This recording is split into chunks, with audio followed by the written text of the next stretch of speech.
Welcome to Autism Knows No Borders.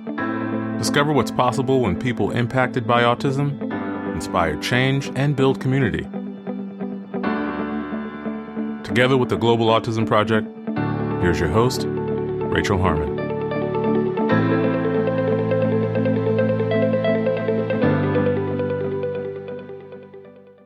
Hello, everyone. This week's episode is a recording of one of our Global Autism Community exclusive events.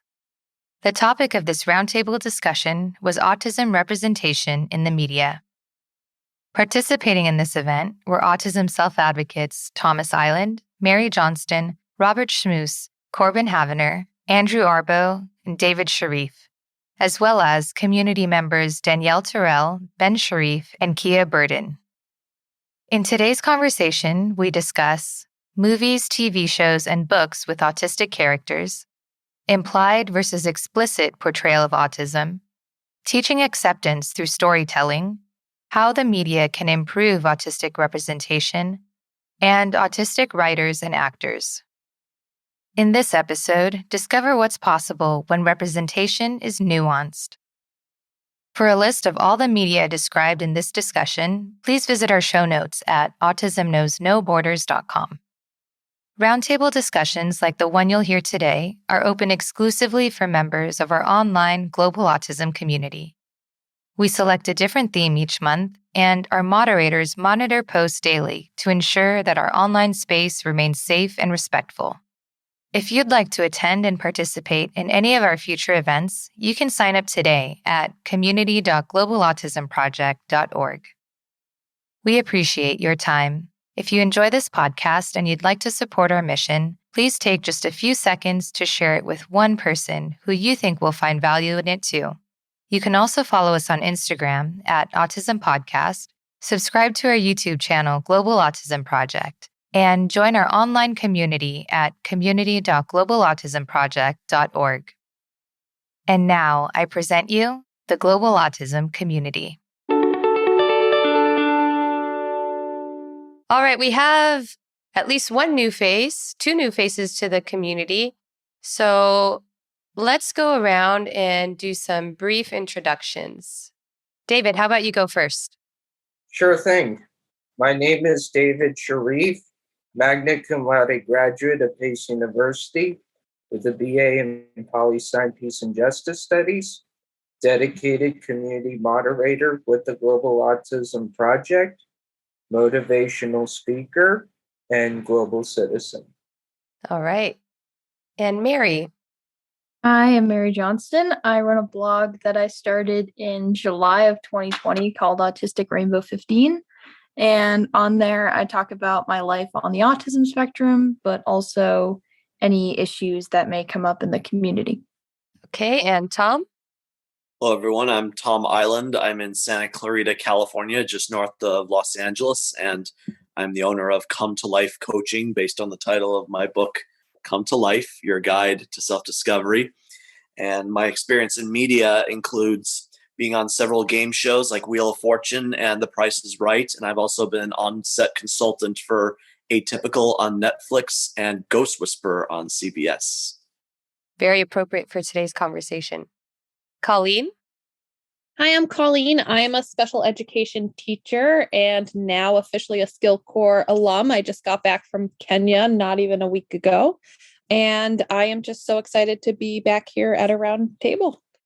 Okay, and Rusty? Hi, my name's Rusty. I work as the database and spreadsheets manager for the Global Autism Project. I really miss working at the Global Autism Project. Can't wait till we can all get back together again. I also can't wait for all 7 continents of the world and all 50 states to have more vaccinated people and less unvaccinated people. Glad you're here, Rusty. And Danielle? Hi, I'm Danielle Terrell. I'm located right outside of Boston. I have a master's in developmental disabilities with a concentration in leadership and advocacy and ABA. I've been in RBT for a few years. I've also worked in an assisted living facility and a group home. So I have a diverse experience. And I guess it's okay to announce this, but I just accepted a new job. So I'll be working as a transitional human service coordinator with DDS. Oh, congratulations. You're the first to find out. So All right. And Ben. Hi, my name is Ben Sharif. I have the privilege of being the older brother of David Sharif. I am a filmmaker, documentary filmmaker, and video editor based in Brooklyn, New York. Love you, bro. Love you too. Okay. And Corben, welcome to the community. Hello, I'm Corben Havener. As of right now, I currently do work in manufacturing. Based on some of my experiences on the job market and education, I'm looking at using my experiences to also transition to the recruiting and advocacy field, because I believe that field can use more autistic representation. Yes, definitely. And Bob. Hi, my name is Bob Schmus. I am a licensed therapist. I'm an autistic self-advocate. I work in a residential home for autistic adolescents who also have behavioral issues. I've done that for about 6 years now, that type of work. And I've written articles on self-advocacy and also spoken at conferences and seminars regarding it. And I'm really excited to be part of this project, and I want to do more with the Global Autism Project in the future, including Skill Corps. Yeah, you should, definitely. Andrew, are you there? Yeah, I'm just kind of keeping my video off. I just got out of work, so it kind of like, ugh. Yeah, totally get it. It's killing me. No offense to Zoom here. But I can give a quick introduction. My name is Andrew Arboe, and I am the founder of Driving with Autism. I'm also the director of community outreach for Planning Across the Spectrum. So today's topic is autism in the media. Very exciting. I'm looking forward to hearing what you guys have to share about this. So we're going to talk about some of your favorite movies, TV shows, and books, and how you think autism is portrayed in it. Like if it's done well, or maybe there are some things that can be improved. So as we share these movies and TV shows and books or plays or whatever it is, maybe not everyone has read it or seen it. So if you could also just give like a brief synopsis of the story so we have an idea. Maybe we could have one person share something at a time, and then we could talk about that specific form of media.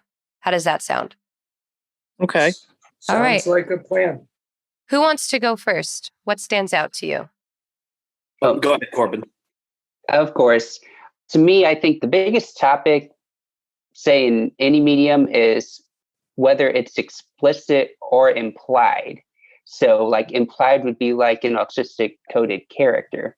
Now, I think the implied autistic characters are generally more to like benefit a neurotypical audience, for example. But if I'm looking at somebody like, I think the implied ones are somebody that, I can look at and see a little bit of myself in there. So for example, I can explain like how this affects me and, some of the mental benefits that it has. And it would allow someone like me to control that conversation as opposed to it being like explicit. And based on this concept, one of my mom's favorite TV shows was always Criminal Minds, because of the character Spencer Reed. It's not explicit that he's on the autism spectrum, but he has he has some traits. I guess the social awkwardness. He has the eidetic memory, great with maps. And my mom really loved that show because Spencer Reed really reminds my mom a lot of me. And that's always a good connection to have. All right. Has anyone seen that show and know that character? Colleen, you're nodding your head yes. Did you pick up on that? No, and I just had to Google him to make sure I was thinking of the right character. And as soon as I saw his face, I definitely smiled because I can definitely see that. But I never would have thought that. Yeah, I never thought of that either. But now, after you talk about it, I agree as well. He was one of my favorite characters. Corben, do you think they did a good job representing autism there? Yeah, I mean, I think from my point of view, that is a strong representation, because from being on the spectrum, what I like the best is if it's implied, because anybody can watch that and you see somebody who's incredibly good at what they do. We see somebody who's incredibly intelligent. Maybe like you can pick up on, some of the like social challenges that may be a part of that. But just seeing somebody that is out there in their field excelling is always a positive representation. Yeah, that's very true. I agree. Is there anything that you think they should have done differently in this character?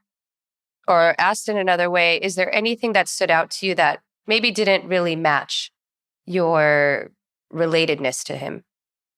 Well, obviously his character's backstory is that he is a genius with an IQ of 187, and obviously nobody is the same.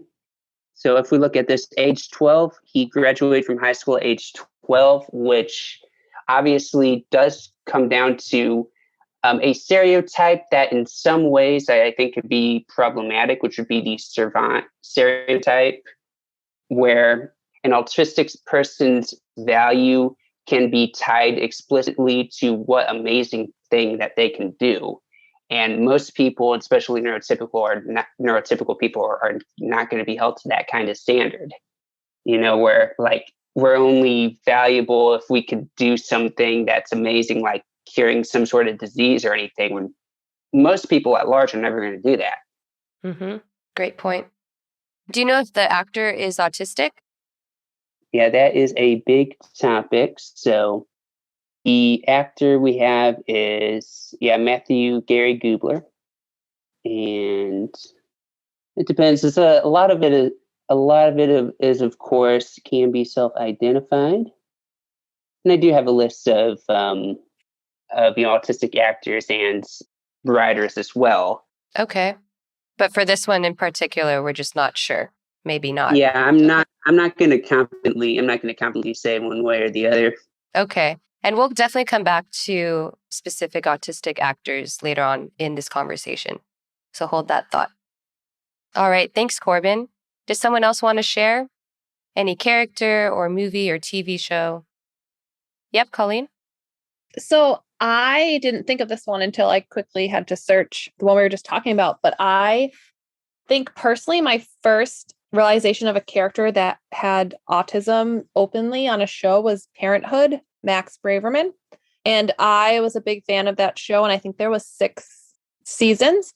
And it was really well done, the family dynamic around advocating and supporting their child with autism.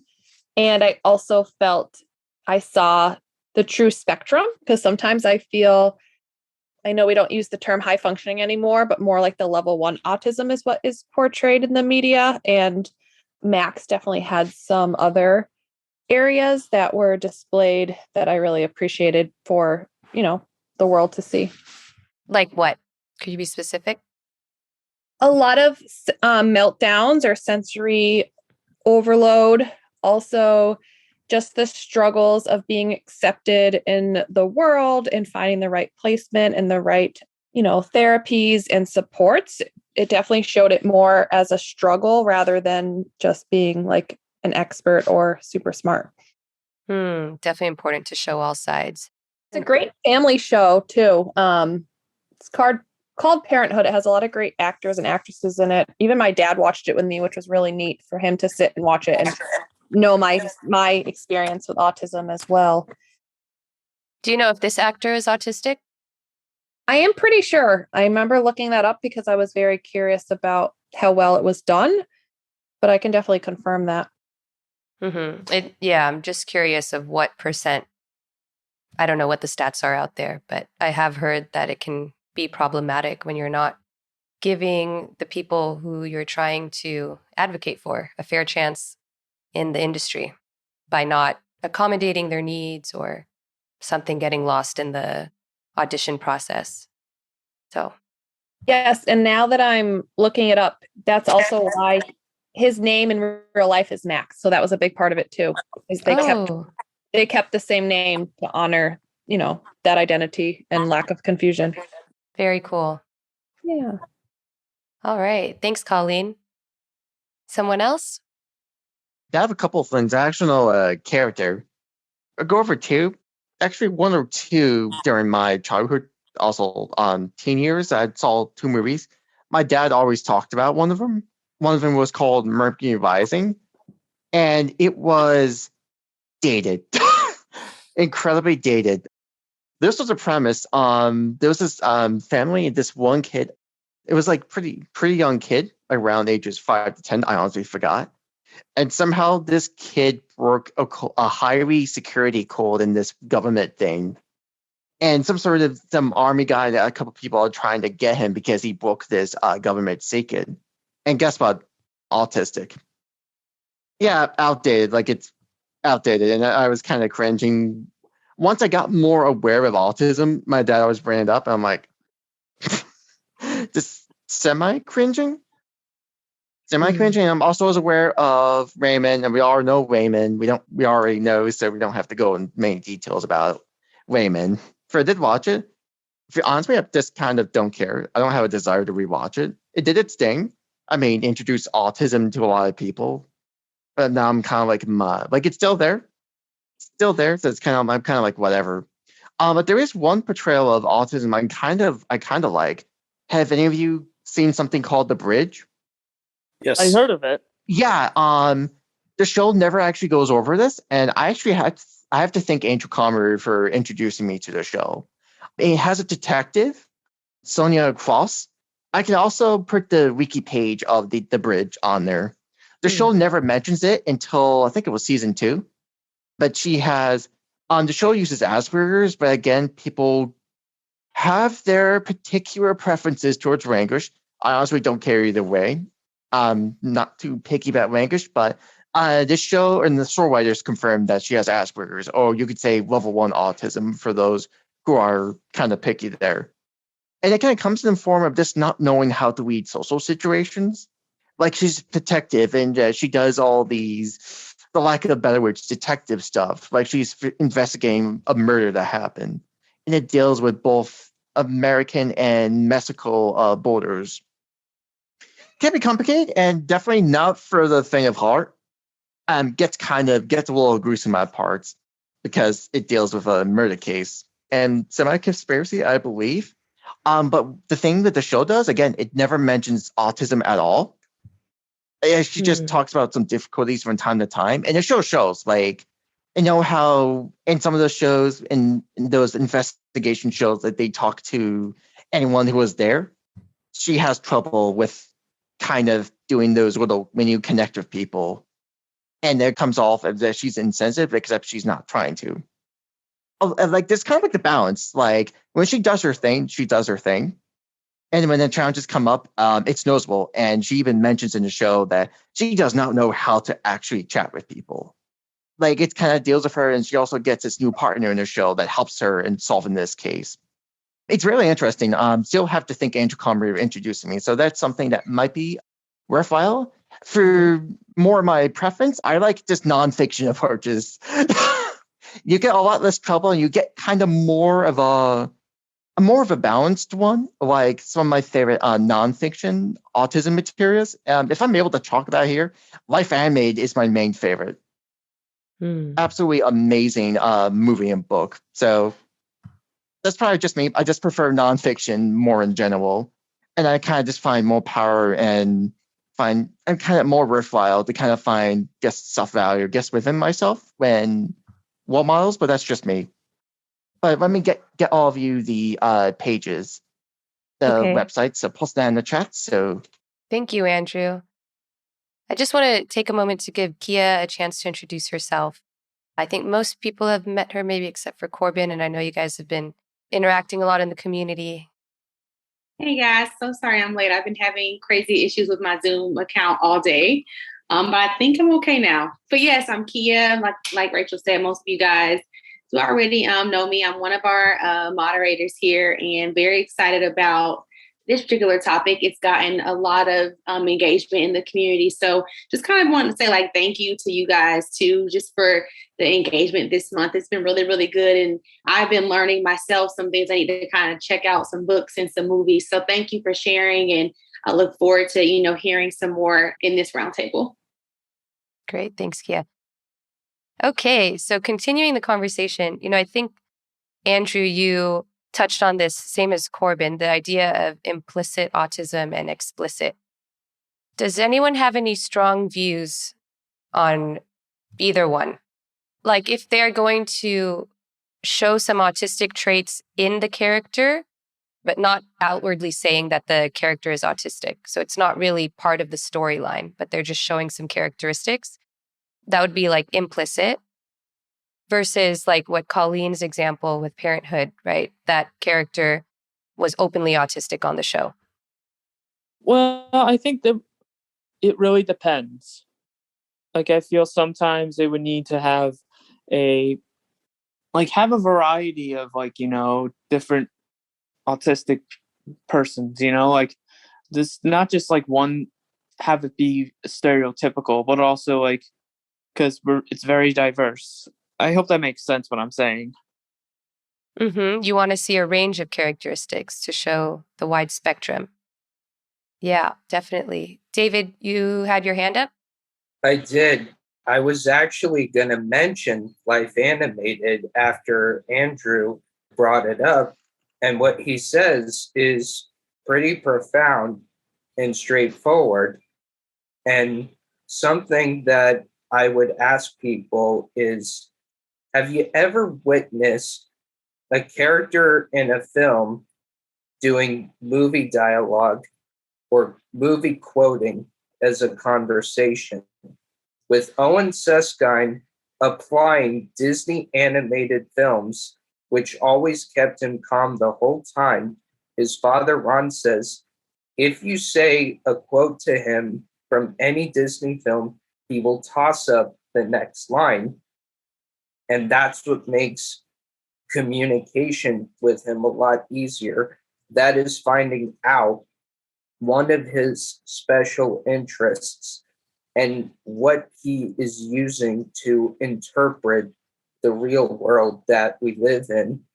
As a matter of fact, I had the pleasure of meeting him with my mother when we went to see it on the giant screen one time. I asked him, has he seen The Incredibles, which is one of my favorite all-time films? He said yes. So if we ever do movie dialogue together, I would just say to him, where is my super suit? So that is a good example that movie dialogue or movie quoting is an essential method of conversation, because not all, but for some, it can be easy to remember movie quotes. It just depends on the person and who that person is.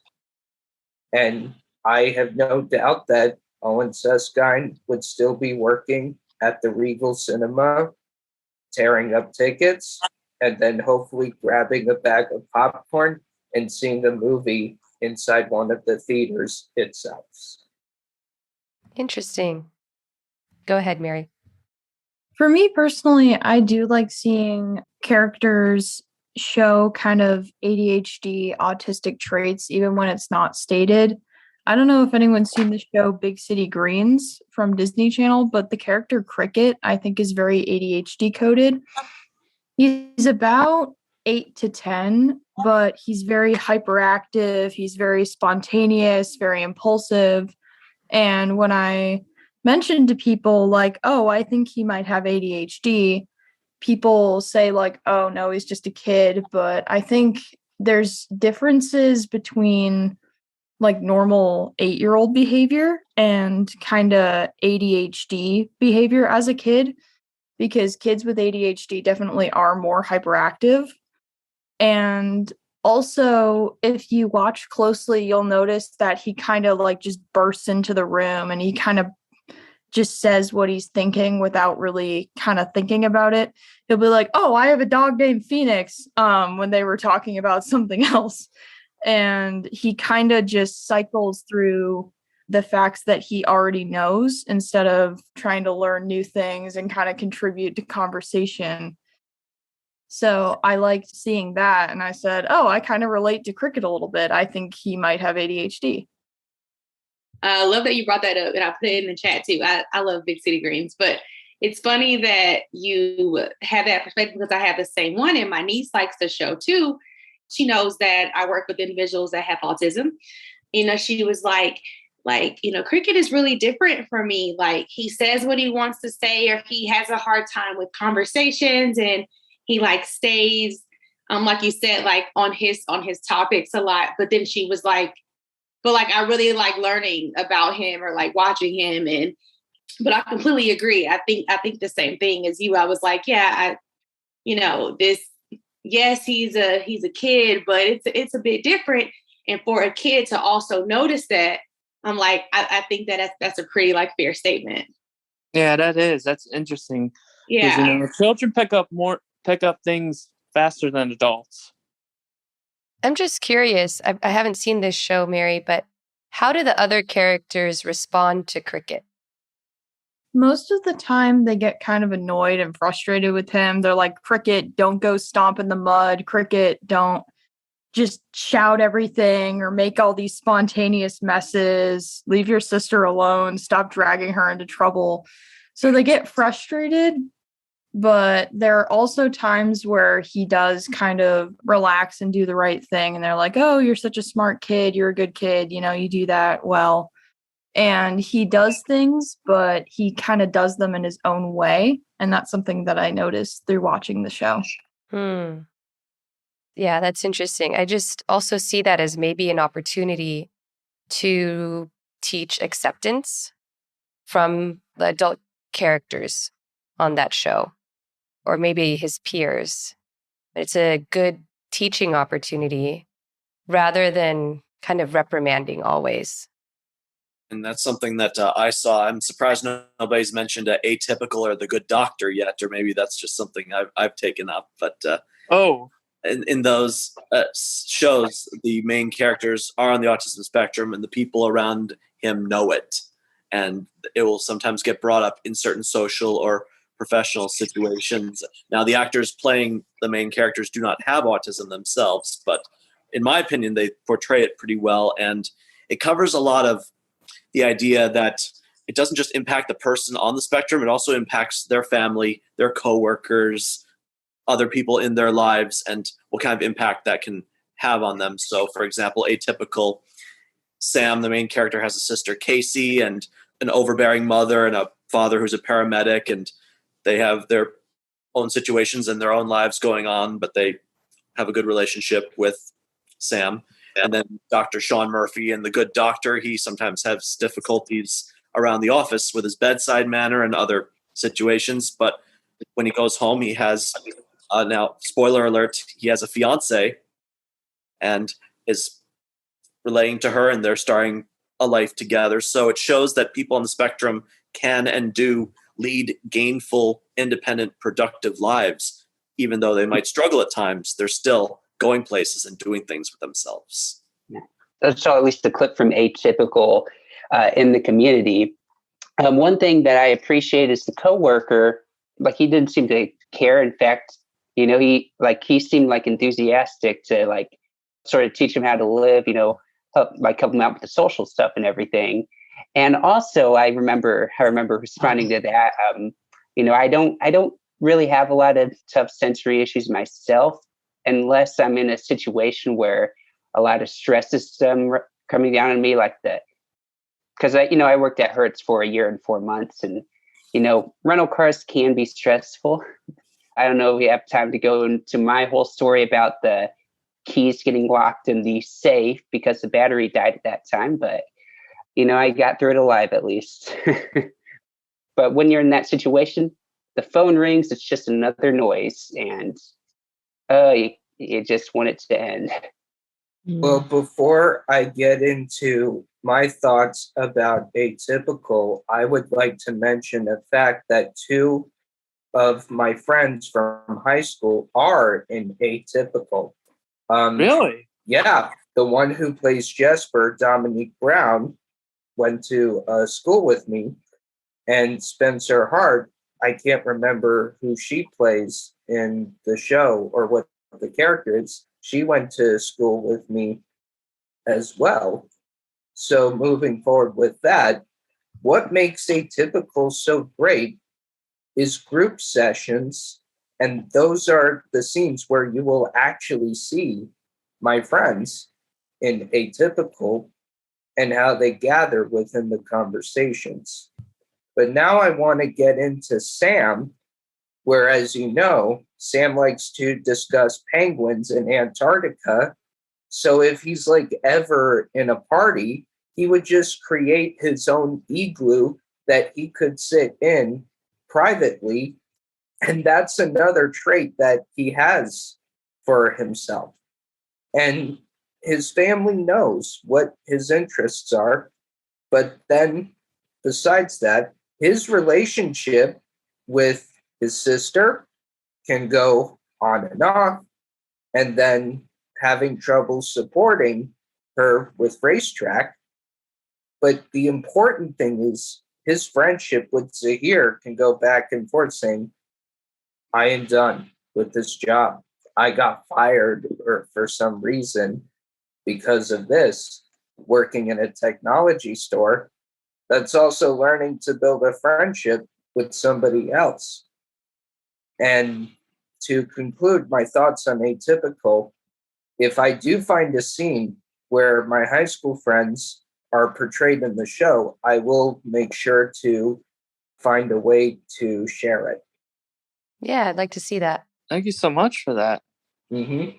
And Atypical, during its first season, the creators or the makers of the show actually got a little bit of lip from the autism community for not having enough representation of people on the spectrum in the actual show. So that's when they came up with the group session and had more people, more authentic, if you will, in the second season. Got it. Colleen? Yeah, so I would love to just add on to the Atypical. And I also forgot to mention I have to leave a little bit before 6 because I have another call right at 6, which is a bummer because I'm loving this. But I teach a grad course at a local university about working with students with autism. And I got the curriculum from the previous professor that used to teach it. And she does a lesson on Atypical. And what we have the students do is watch even just the pilot or the trailer of the show and to take notes and come together on a Zoom session to talk about what traits of autism they noticed. So I would love to hear some further input if people agree that's a good show for that purpose of teaching, or if maybe there's another one we should consider. Speaking of dating, another movie that I thought of, Jane Wants a Boyfriend. The actress is Louisa Cruz. I'm not sure if I'm saying that right. Has anyone seen that one? I heard of that one. Yeah, it's about a young girl who, and it's explicit, that she has Asperger's, and she has an older sister who's like very protective, and she's engaged, and Jane wants a boyfriend, and her sister's overly protective and watching her, and she's like, no, this is what I want. And she's advocating for herself and ends up meeting someone, and I don't want to spoil too much, but and that reminded me of another show I'll put in the chat here. Everything's Gonna Be Okay. If everyone's heard of that one, it has a girl in the show who's on the spectrum playing a girl with autism, and the character's name is Matilda. And if you want to talk about dating Matilda, in spoiler alert again, this certain part of the seasons, she starts to explore her sexuality a little bit, including possibly dating women. So that could be another series for exploration or further studying, if you will. Also, another movie that I saw, some people in the autistic community didn't like it, others did. This was actually the first major movie I saw regarding an adult with autism. An autistic adult. It's called Adam. You've ever seen that movie? It's about this young man. He works for a company up in New York City, and he meets this girl who's a teacher, and they start a relationship, and it's kind of like, I guess, like a lot of things about, there's like miscommunication and things such as that, but in my opinion, it's pretty good. I could see where people can get the idea, but it really depends on what you see from it. Thank you for bringing up Adam, because I remember watching Adam in one of my past group therapy sessions And thank you, Mom, for giving me the movie as a Valentine's Day gift. I watched it again. It's starring Hugh Dancy and Rose Byrne. Pretty similar. Adam is an electronics engineer. And as he warms up to Beth Bachwald, it kind of happens where Adam takes Beth in an imaginary planetarium that he built for himself. And then the relationship gets complicated because Beth's parents have mixed feelings about her dating somebody with Asperger's who gets emotional and can lash out very fast when something happens that he is not comfortable with. And Adam is a great example when it comes to dating. And when I attended, I'd say, a virtual workshop about dating and relationships that Dr. Carrie Magra led, he mentioned the movie Adam as one of the recommendations, and he still does. It's, if I'm correct, it's one of his favorite autism-related films of all time, though he has more. And to help you understand or search for the movie Adam, I just put it in the chat right there. So, yeah, that's pretty much it through that. And thank you for bringing that up too. I am enjoying all the shows that we are discussing. You're welcome. I'd like to take a quick stretch break.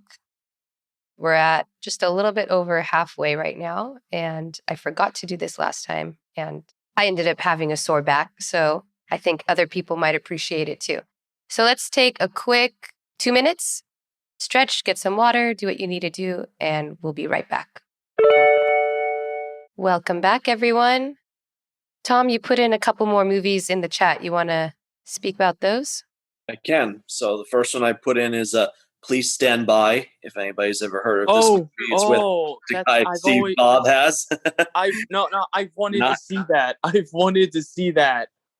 All right. Well, basically it's Dakota Fanning. She's on the autism spectrum and lives in a home and wants to be an aunt to her niece, but her older sister is concerned about Dakota Fanning's meltdowns, and a caseworker that Dakota Fanning works with knows like the safe phrase or the way to calm her down is to say, please stand by, and that helps Dakota Fanning down.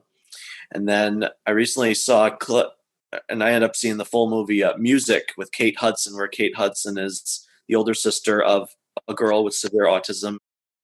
So Kate Hudson is a recovering drug addict and has been asked to take care of her sister, and there's some controversial scenes here. For example, like when Music, who's the girl with severe autism, is having a meltdown, a neighbor comes in and starts to press his body on her, almost like getting her into a wrestling lock or something.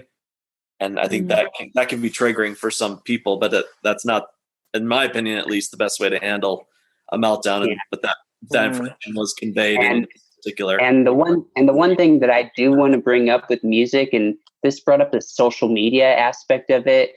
I mean, topics around music is, unless I'm mistaken, that's where like Nothing About Us Without Us came as a hashtag. And I think that is a powerful hashtag. And, you know, it really led me to believe that, like where I am and everything, autism spectrum disorder, regardless of how much support anybody may need, whether or not somebody is verbal or anything like that, as, you know, autism spectrum disorder, I think it's beneficial to see every one of us sort of as on the same team, and that on any types of discussions, we have a right and we do need to be a part of that discussion. So that's why I do like Nothing About Us Without Us. Same here.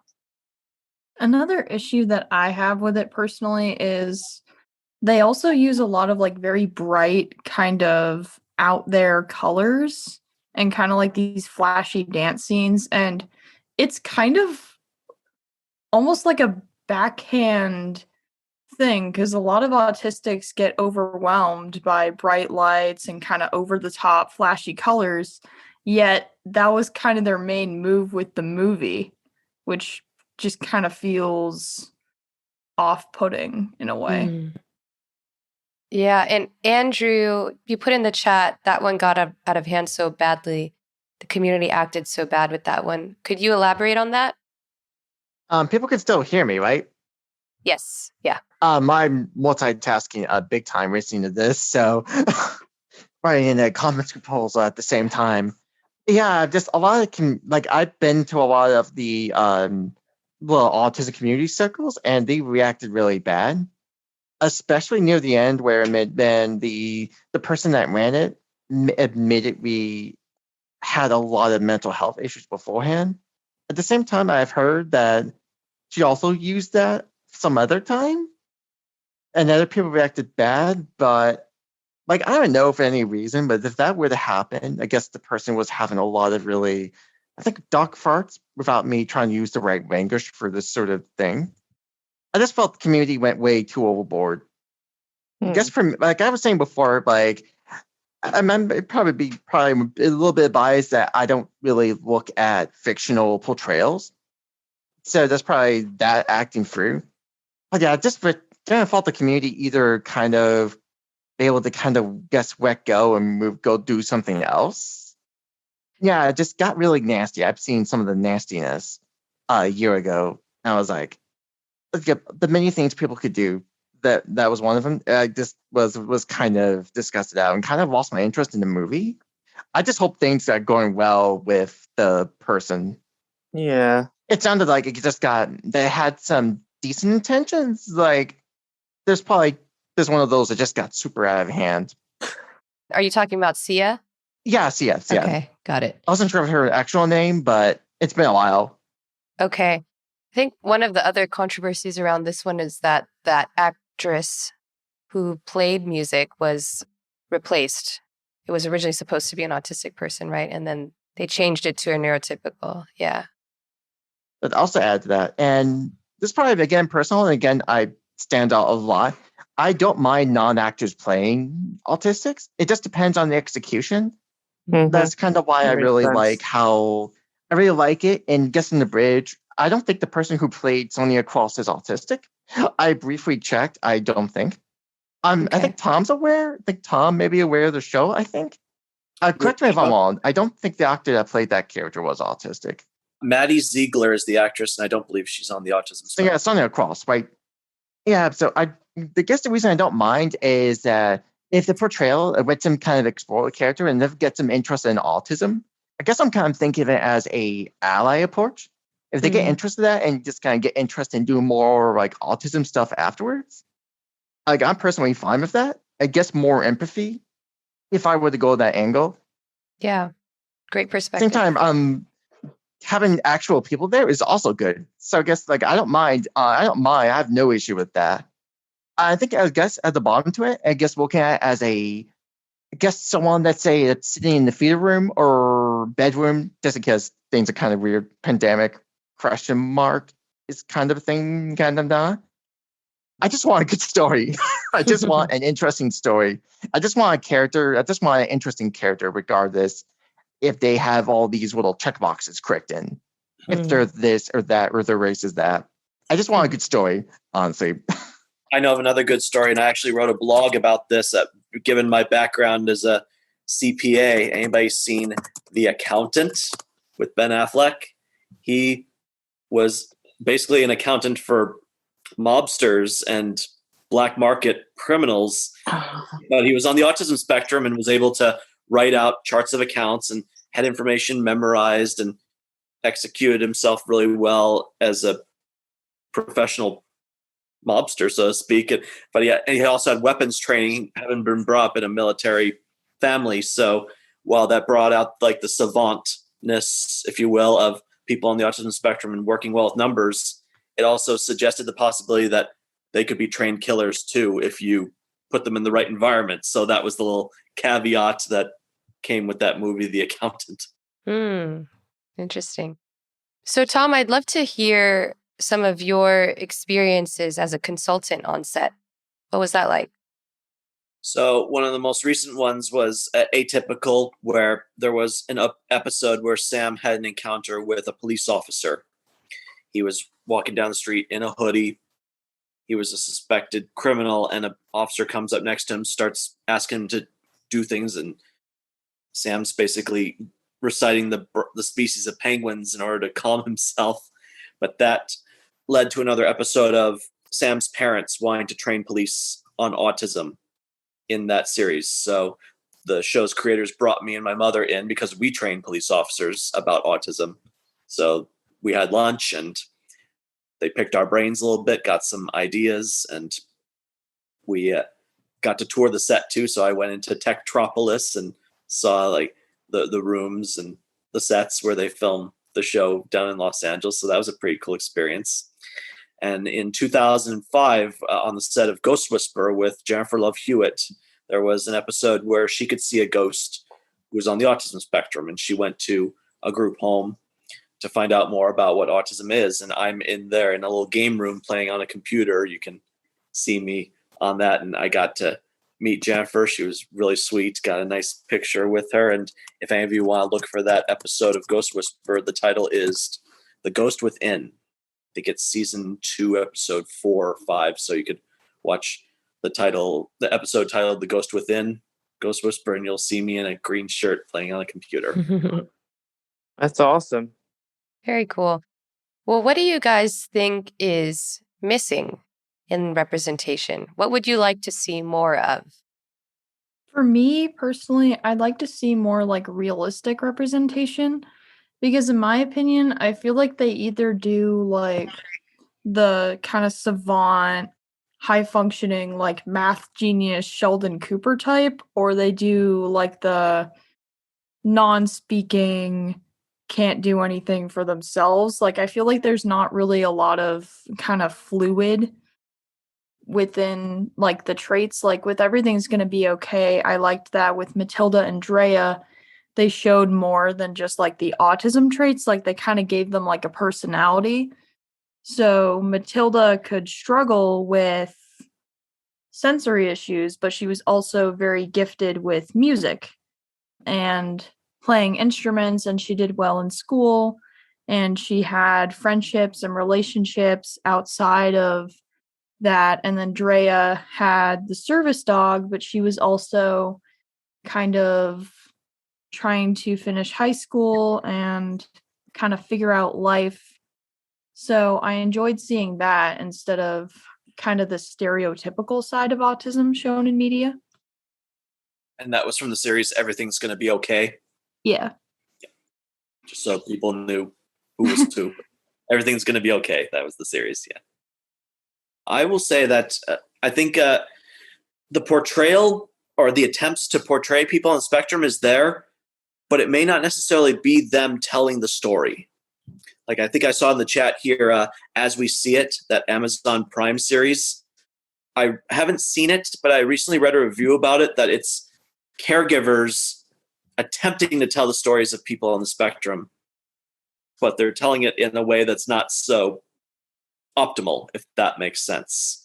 So I think if we really want true, accurate, legitimate portrayals of people on the autism spectrum, that they need to be in the scene telling the story, and that it's true and near and dear to them versus someone else's picture or paradigm or what have you in telling that story. Yeah. And I'm not too sure. I mean, I'm sort of all over the place. So, there's a lot of shows out there that I haven't seen.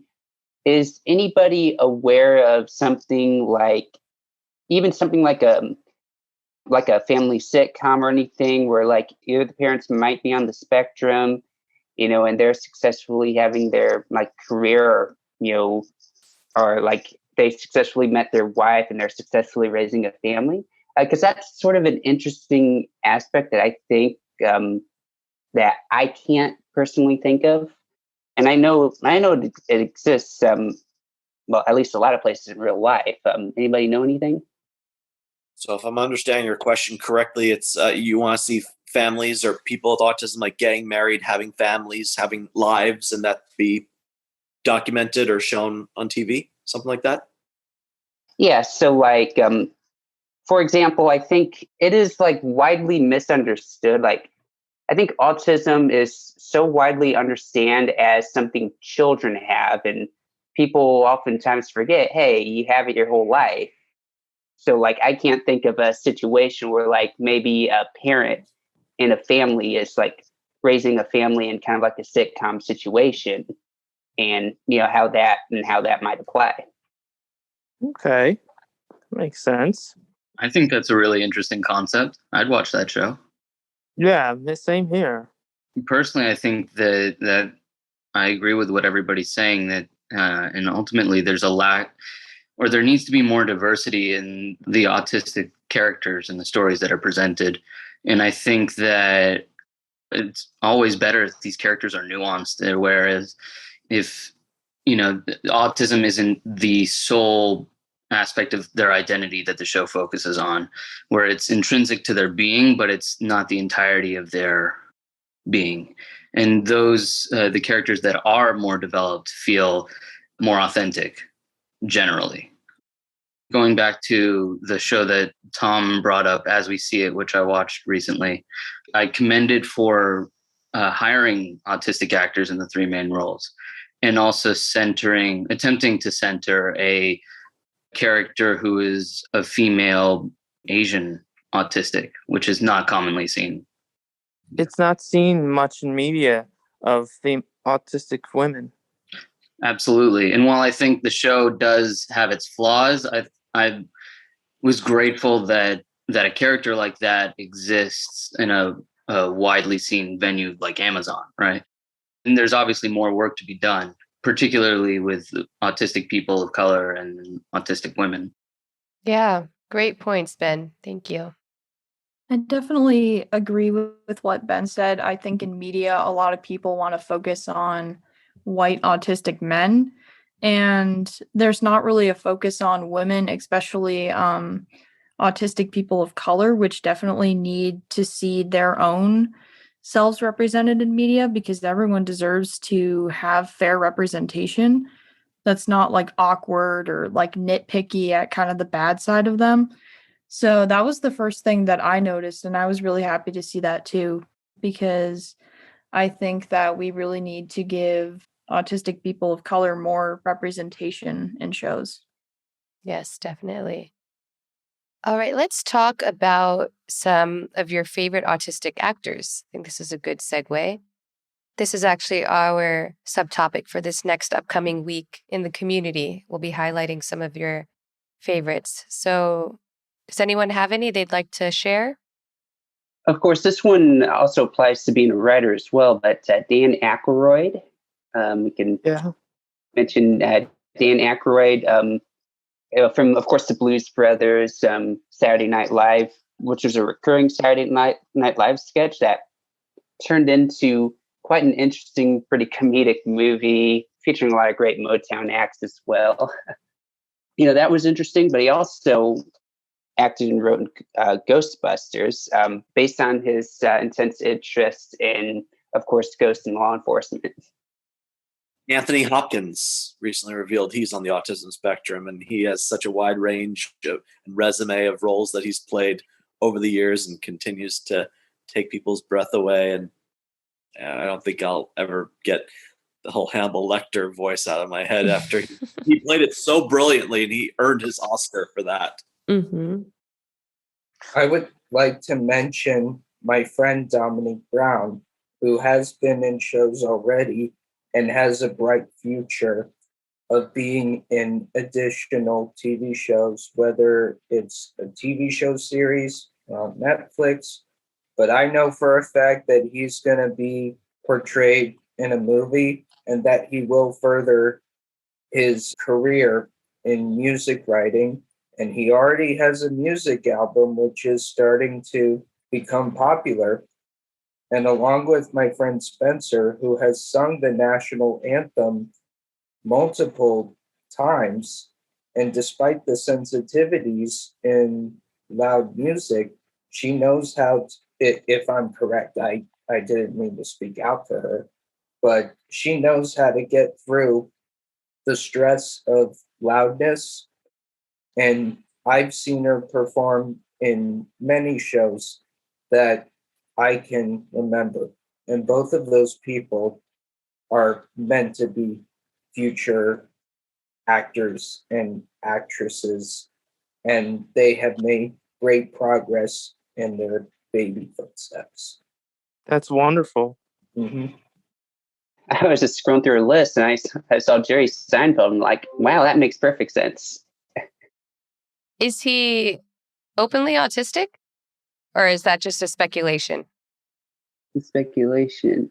He openly recognizes himself as having autism spectrum disorder due to his history of social challenges and unique way of thinking literally. And if you think about any of his stand-up material or anything his character's based on or anything that his character like completely harped on and everything, that makes sense. Okay. We have about 10 minutes left. How about we transition to books? Have you guys read any books with implicit or explicit autistic characters? Fictional, or maybe it's nonfiction? I personally read a book called, why am I now forgetting the title? It was something about a jump. I posted it in the community. The Reason I Jump? Yeah, The Reason I Jump. Thank you. Sorry. That always happens to me. It's like I go to mention something and I'm like, wait, what was that thought again? It's a book about a autistic man who is less high functioning and he's non-speaking, and he wrote a book on his life experiences on the autism spectrum, what he thinks will happen to him in the future. He reflects on his childhood and the struggles that he had with that. And when I read it, I did relate to some of his traits, like struggling in public or being called mean names because I'm autistic and kind of having to find where I fit in or belong. So I did like that one. I just finished the Audible version. Oh, yeah.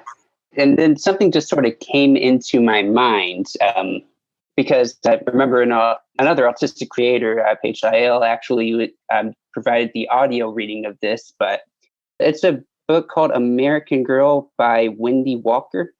And basically it's about, Charlie Hudson, an autistic 17-year-old girl who is determined to leave Sawyer, Pennsylvania as soon as she graduates high school. In the meantime, she works as many hours as she can at a sandwich shop called the Triple S to save money for college. But when the shop owner, Clay Cooper, a man who is both respected and featured in many in this economically depressed community, is found dead, each member of his staff is a suspect in the perplexing case. Charlie must work to protect herself and her friends to uncover the danger that may still be at large in this tight-knit community. So I guess that is certainly one that is worth checking out. I may have to, that one certainly may be interesting. It just popped into my mind.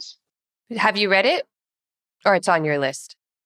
Yeah, it's on there. I just remembered it because Paige Lael actually does the audible narration of that. So if you read the audible version, Paige Lael, the person who you'd hear reading it, is autistic. Ah, great. I've read Temple Grandin's book, The Way I See It, not to be confused with As We See It on Amazon Prime, but The Way I See It, she describes her thinking process, how she thinks in pictures and can visualize something, particularly when she was constructing those walkways for cattle before they met their maker. And she also mentioned how she was raised, like her parents raised her, and particularly her mother, and to be very proper, like what good manners were and routines and jobs she had growing up. And also how, and I kind of take this when I go do speeches and speaking engagements, is that you can't please everybody no matter what. There's always going to be somebody who doesn't agree with you or doesn't think you know what you're talking about, that you're an idiot or something. But then there are so many other people who do want to hear what you have to say, and it's not your life's purpose to please everybody. So don't even bother doing that. So that's something that I took away from Temple's book. I have a question. Do any of you like poetry or enjoy reading poems? Sorry. And if so, I am the author of The Empowerment of My Condition, which is my first book. It's a book of at least 20 to 21 poems, give or take. I self-published this book through the Lulu bookstore, and it has been more than a year since I accomplished it. And it's about my journey from autism diagnosis to now. So if you would love to have a copy of that book with my signature, please direct message me your addresses in the Global Autism Community, and I will happily send you one. So that's what I have in terms of books, but there are so many I can think of, but I want to give time for others in this roundtable to share. David, I apologize for interrupting you. I just wanted to say that I actually really like poetry myself, and I actually started writing my own poems when I was 18 in high school. So I just wanted to mention that connection. Thanks. Very cool, Mary. You'll have to share some of your poems in the community. And I kind of wanted to briefly talk about kind of tying in 2 points. The most books I'm familiar with are like children's books. And earlier in the discussion, we talked about representation or like what's lacking. And I will say that as far as representation of especially minorities, African-American minority group, I see that more in books than I do in movies. So in children's books that I've seen parents, take that lead. I actually shared one in the community. It's called My Brother Charlie. It's a great children's book. And every time I've seen that book in like a library, I get a lot of comments or feedback like, this is why, representation really matters, because they look like me and they can relate and things like that. So while the representation is still not where it should be, I do tend to see that it's a bit more prevalent in children's books than what we see on the big screen or in movies. So there's definitely room for development there, but just kind of wanted to point that out. And I just put in the chat, I thought of another title. It just came to me as you were talking about there, Roman J. Israel Esquire with Denzel Washington. He's an attorney, and supposedly he's on the autism spectrum in that movie. I am definitely adding that to my list too. I've not heard of that. Yes, David, I will put that in the chat. I also wanted, since I forget who it was that I think it was Mary who brought up The Reason I Jump. I just wanted to add that was made into a really amazing documentary that doesn't follow the story of the author, but kind of uses his words and weaves in different characters, different people who are all non-speaking autistics from around the world, and follows their story quite poignantly. I just went uniquely human to a coworker who he's a special education teacher, and he said that this year he has is the first time that he has a student in his classroom that has autism, and he said that he's like halfway done and already it's been extremely helpful to him. Yeah, I've heard of that one.